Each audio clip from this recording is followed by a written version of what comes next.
উড়িষ্যার ছানাপোড়া ঘরে বসে খেতে চাইলে এইভাবে বানান, তো ঘরে বসে বসে উড়িষ্যার ছানাপোড়া খাবেন। তাই এটা খেতে হলে আপনাকে রেসিপিটা জানতে হবে। তো আসুন আমার রেসিপি দেখুন।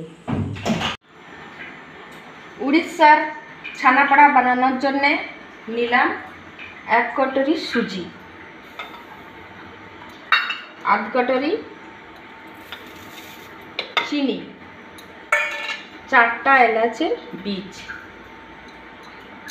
এবার মিক্সিং বাউলে নিয়ে এটা এবার গ্রাইন্ড করা হবে।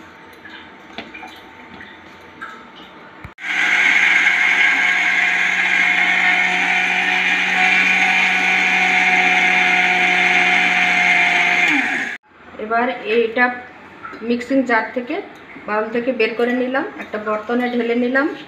এবার দুধ দিয়ে এটাকে আমি পেস্ট বানাবো।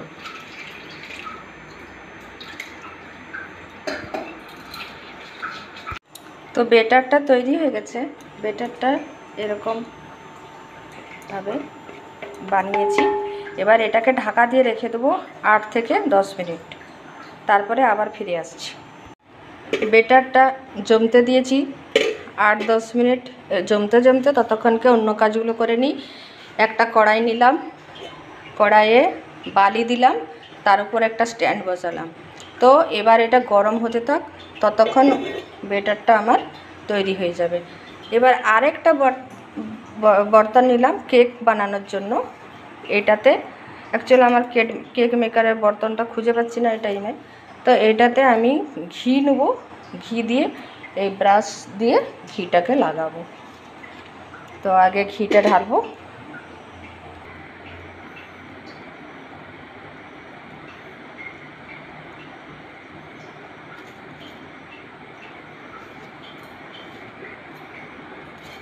এটা পুরো বাসনটাকে ভালো করে লাগিয়ে দেবো।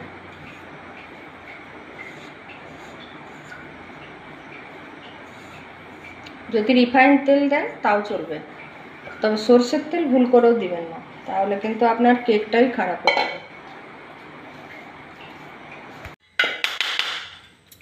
বেটারটা 10 মিনিটে খুব সুন্দর বসে গেছে। এবার এটাতে ভালো করে ঘিটা লাগিয়ে ঢেলে দেবো। আর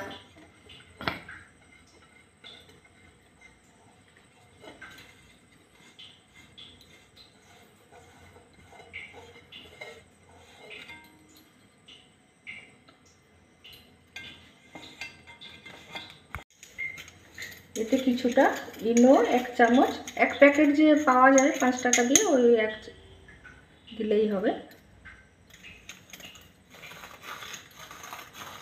আমারটা একটু জমে গেছে ওই জন্য।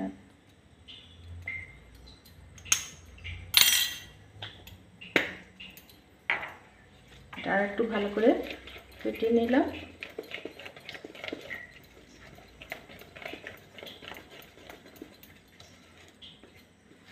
দিয়ে এবার বর্তনটা ঢেলে দিলাম।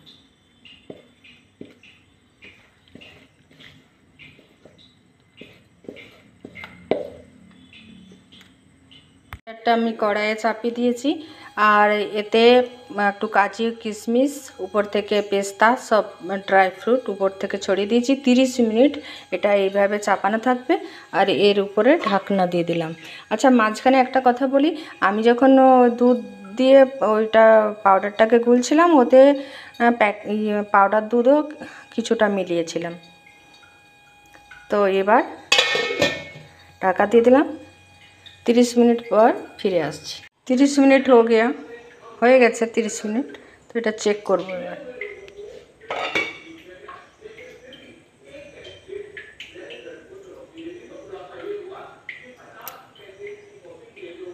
তো এটা কিছু লেগেছিল,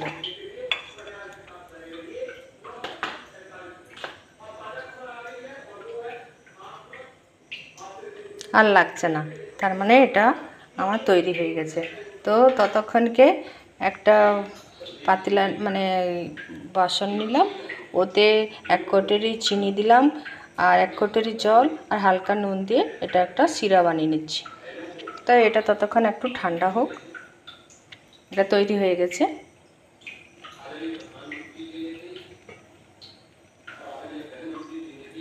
একটু ঠান্ডা হলে ততক্ষণকে শিরাটা বানিয়ে নেব।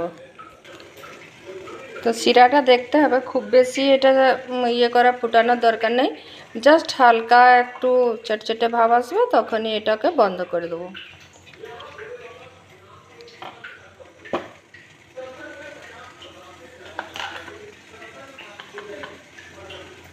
একটু বাকি, হালকা ফুটবে, তারপরে এটা বন্ধ করে দেবো। লাইটটা হঠাৎ চলে গেল, ওই জন্য ইমার্জেন্সি লাইট একটাতেই আমাকে ভিডিওটা করতে হচ্ছে, ওই জন্য কম লাইট। তো সিরকাটা হয়ে গেছে, এবার এটা বন্ধ করে দেবো। এবার এটা একটু ঠান্ডা হলে তারপর প্লেটে ঢালবো। তো এটা তৈরি হয়ে গেছে পুরো।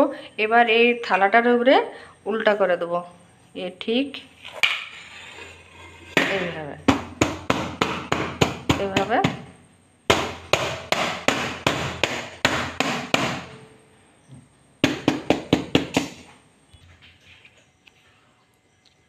তো এটা তৈরি হয়ে গেছে। এবার আস্তে আস্তে এই যে আমি রসটা বানিয়েছি ওটা পিস কাটার পরে ওতে দিয়ে দেবো।